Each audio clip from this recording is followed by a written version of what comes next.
주아롱쌤 책 읽는 시간입니다. 오늘은 부자가 말하는 좋은 부채와 나쁜 부채에 대해서 알아보도록 하겠습니다. 김승호 회장님이 말씀하시는 이야기입니다. 내용 살펴보도록 하겠습니다. 나는 이 글을 쓰는 현재까지 부채가 전혀 없다.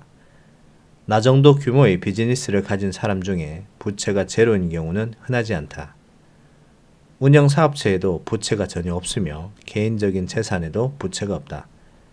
자택이나 투자 부동산은 모두 현금으로 사놓았고 금융자산에 레버리지 투자를 이용하고 있는 상품도 없으며 신용카드 잔고도 없다. 부채가 없다는 것은 나의 은근한 자랑이었다. 그러나 사실 이런 경우는 극히 극단적인 경우이며 직업이 경영자인 사람으로서 자랑할 상황은 아니다. 자산 관리 입장이나 투자 입장에서 보면 절름발이 신세다.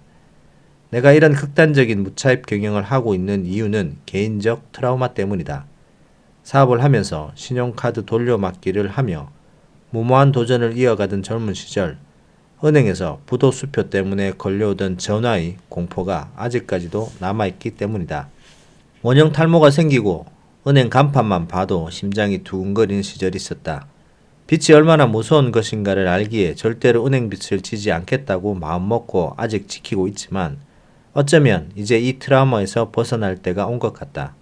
나는 일반적으로 시중에서 말하는 신용점수가 좋지 않은 사람이다.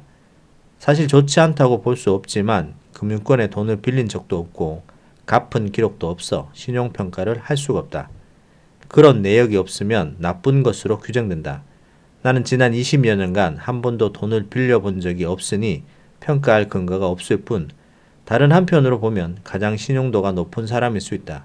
아마 그래서인지 신용점수가 최악인 동양 남자에게 미국 최대 은행은 덜렁 2장짜리 서류를 보내주더니 최소 2천만 달러를 2% 내 이자로 쓸 수 있는 계좌를 만들어줬다. 벌써 이를 받아놓은 지 6개월이 지났지만 아직도 한 번 사용하지 않았다. 사실 부채에는 좋은 부채와 나쁜 부채가 있다. 나는 나쁜 부채를 멀리하겠다는 결심 때문에 좋은 부채까지 밀어내고 있었던 것이다. 이는 경영자나 투자자로서 무능하다고 할 수도 있는 일이다. 내 개인적 트라우마가 사업 스타일에 큰 영향을 미친 것이다. 이 때문에 극히 제한된 보수적 경영이 이어지고 잘못되면 경쟁자나 시장의 평균 이익을 따라가지 못하게 될 것이다. 수많은 대형 회사가 회사에 유보금을 쌓아놓고도 회사채를 발행해 추가 수익을 만드는 것에 익숙하다. 신용이 돈이기에 신용이 있다면 그 신용을 사용할 수 있어야 함에도 나는 그냥 묶어놓은 것이다. 물론 지금도 여전히 나쁜 부채를 사용할 생각은 절대 없다. 그러나 좋은 부채는 이제 사용해도 될 만큼 자랐다. 회계학의 기준에서 보면 자본과 부채를 합친 것이 자산이다. 단순하게 생각하면 왜 부채를 자산이라고 말하는지 이해가 되지 않는다. 5억짜리 집을 4억 원의 융자를 받아 산 사람이 자기 자산이 5억 원이라고 말하는 것처럼 어폐가 있게 들리기 때문이다. 자산, 자본, 순자산 같은 단어는 회계적으로는 구분되어 명확히 사용되고 있지만 일반인들은 모두 갚고 나면 얼마인가로 생각하기 때문이다. 그래서 빚은 그저 남의 돈이라고 생각하고 가능하면 멀리하려는 게 일반적이다. 사실 돈은 빌린 순간 내 마음대로 할 수 있는 돈이 된다. 내 마음대로 할 수 있으니 곧 내 자산이다. 내 마음대로 할 수 있는 것을 자산이라고 생각하면 빚도 많아질수록 부자가 되는 것이다. 단지 조건이 붙는다. 이 조건에 맞게 돈을 사용하면 좋은 부채가 되는 것이고 이 조건을 어기면 나쁜 부채가 된다. 사실 부채는 좋은 부채나 나쁜 부채나 원래 정해져 오는 것이 아니고 각 개인이 이 부채를 친구로 만들지 악당으로 만들지를 결정한다. 부채를 좋은 부채로 만들기 위해서는 다음에 몇 가지 조건이 필요하다. 첫째, 소비에 사용하면 안 된다. 단순 지출, 여행, 채무 변제 같은 곳에 사용하면 나쁜 부채를 더 불러들이게 된다. 반드시 추가 이익이나 자본 확장이 일어날 곳에 사용해야 한다. 둘째, 나에게 일정한 수입이 있고 이후 이 부채로 일정한 수입이 발생하도록 만들어 놔야 한다. 아무리 좋은 투자라도 일정한 현금 흐름이 보장되지 않으면 숨이 막혀 죽게 된다. 부채가 오히려 숨통을 막아 다 죽게 만들 수 있다. 따라서 내가 부채 이자를 일정하게 지불할 여력이 있거나 부채 자체가 발생시킨 이익이 이를 대신할 수 있어야 한다. 마지막으로 투자에 나오는 ROE, 자기 자본 이익률이 내 부채에서 발생하는 이자보다 높아야 한다. 투자 이익이 부채 이익보다 적다면 당연히 이 부채는 나쁜 부채가 된다. 연이율 3%짜리 융자를 받아 연이율 6%짜리 빌딩을 샀다면 이자를 낸 후에는 3%의 수익이 남는다.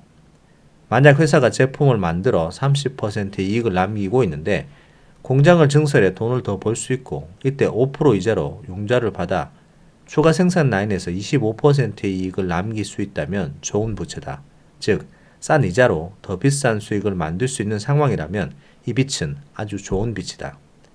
다시 말해 내 주머니에서 돈을 가져가는 부채는 나쁜 부채고 나에게 돈을 가져다 주는 부채는 좋은 부채다.